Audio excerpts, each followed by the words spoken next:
Okay, this is just a quick update on this little car project that wind-up car, 3D printed wind-up car project that I'm using as a learning tool that I'm learning a lot by building it, but Grandad worked a long time with it, and he came up with a new set of gears that don't have the clashing problem because he took the edges off the gears and made it so that when the gears rotate, the clearances are bigger so that they don't clash and lock up.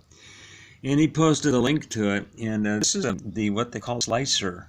If you're not familiar with the 3D printing, where when you get the design, you send it to this thing here, and it chops them up in layers.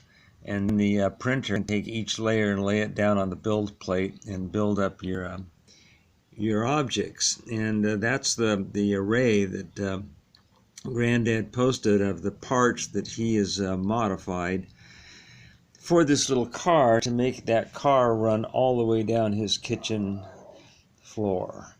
And anyway, look at the build time. It's 5 hours and 23 minutes to build those parts.